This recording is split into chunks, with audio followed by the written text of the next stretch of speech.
Hello everyone and welcome back for another edition of 8 Minutes with Aaron. I'm of course your host Aaron, and today we're going over the results of WWE SummerSlam 2025, as well as going over my predictions for Night 2 on Sunday for the second night of WWE SummerSlam Night 2. So let's get rolling with a fresh edition of this guy right here, Aaron.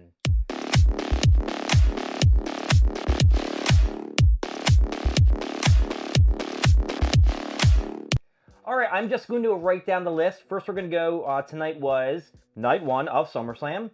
World Heavyweight Championship match, Gunther as champion versus CM Punk. I predicted that CM Punk would...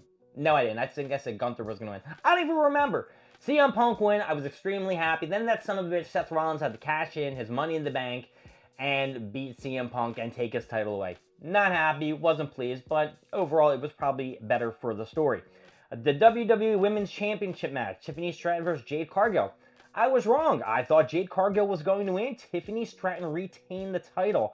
And Jade Cargill, as much as she tried, and Tiffany Stratton really attempted to make her look good, Jade Cargill is not suited for singles competition. She really should stay in the tag team division. Randy Orton and Jelly Roll versus Drew McIntyre and Logan Paul. I did say that Drew McIntyre and Logan Paul would win, and they were victorious. Logan Paul picked up the victory after landing a frog splash on Jelly Roll. Jelly Roll actually did really well. He took a big splash from Logan Paul from the outside onto the table. Looked very intense, very painful. I would not like to be him, but it was great. And then we had the WWE Women's Tag Team Championship match, Judgment Day, Raquel and Rodriguez and Roxanne Perez versus Alexa Bliss and Charlotte Flair.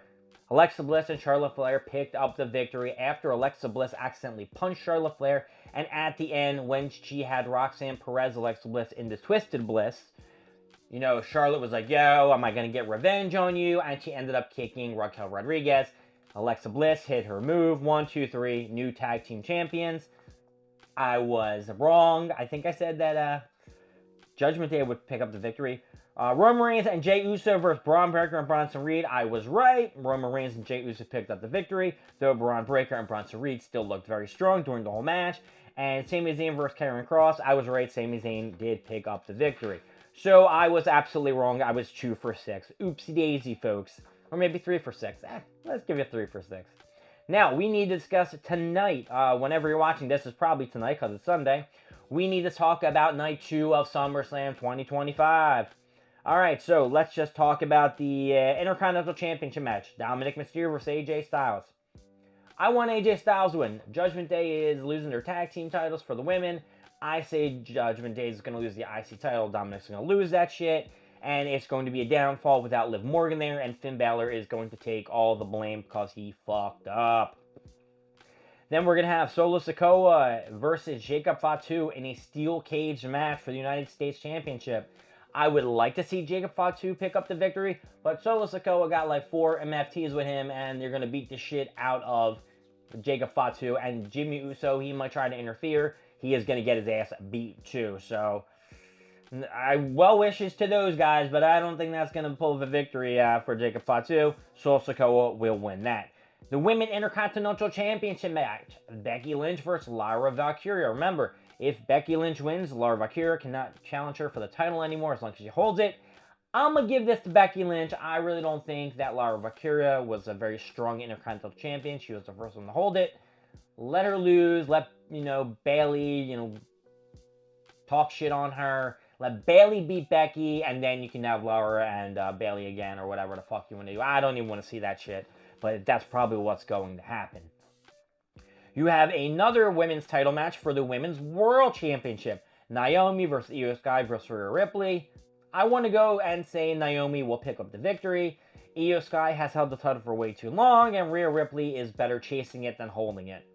Then I skipped around, but I don't want to talk about this because this is just like a big flopper bopper. The WWE Tag Team Championship, the Wyatt Six versus DIY versus Street Profits versus Fraxium versus Motor City Machine Guns versus Andrade and Rey Fenix in a TLC match. It was a late addition to the card, and it was just announced like 2 weeks ago on SmackDown after there was, a big brawl at the end of the Andrade and Rey Fenix versus the Wyatt Six for their titles. And now it's just a big TLC match. Now, I think it's just because it's the 10th anniversary of the last TLC match. Do I think this is going to steal the show? I think there's too many teams in this, and it's going to get too confounded and boobily bopped. So I'm going to say no. But I'm going to have to pick a team, and let's go with DIY. Let's go with DIY. I don't want the Wyatts to win. I do not like the Wyatts at all. They are not any of my favorites. And yeah, I don't really care for them. And then finally, the big match of the night is the WWE Undisputed Championship. John Cena versus Cody Rhodes in a street fight. John Cena and Cody Rhodes running back to WrestleMania main event. At Night of Champions, Rhodes defeated Randy Orton to win the King of the Ring tournament. Rhodes' reward was a match against the World Championship at SummerSlam. Cena defeated CM Punk that same night to retain his undisputed WWE title, which was fucking with crap with Seth Rollins and Braun Breaker and all that other shit, and Penta, and maybe LA Knight was there too. I don't really know. I didn't see that match, to be honest with you. And yeah, during the contract signing, Cody Rhodes, forced Cena to sign the street fight. And if you did not watch SmackDown, which I do know I didn't go over, the big talking point was that John Cena did a turn. He is now face again. Apparently from getting his ass beat last week from Cody Rhodes, it made him awaken and realize that he really does love the fans, and he's been an asshole for the last 6 to 7 months that he's been there. And the people that were supposed to have his back, The Rock and all that other shit, they are nowhere to be seen. And it's 3 months. I'm thinking too far. Actually, it's 5 months. 5 months, right? When was Elimination Chamber? No, let's say WrestleMania. Let's say No. He was already a heel at WrestleMania. So yeah, the Elimination Chamber. That was February, right? February, March. So yeah, I guess this is a hard one. Because A, you can look at it that John Cena turning face could be a big swerve.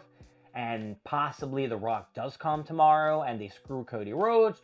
Or John Cena's being legit and did a full face turn and Cody Rhodes is going to turn heel. Now, there have been a couple interviews where Cody Rhodes has been talking about going heel, but I wouldn't assume that he would do it just like that.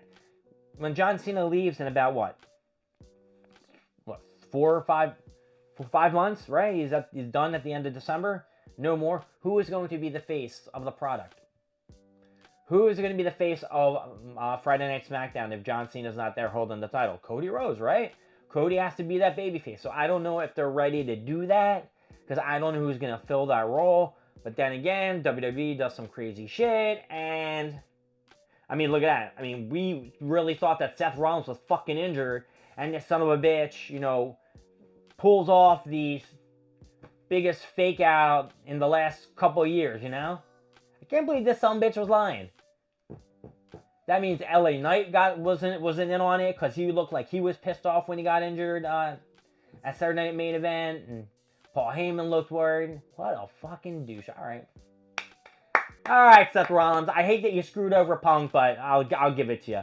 Anyway, my name is Aaron. Thank you for joining me with 8 Minutes with Aaron. I will see you next time with more stuff, more things, and of course, more of me. I will see you later. Bye.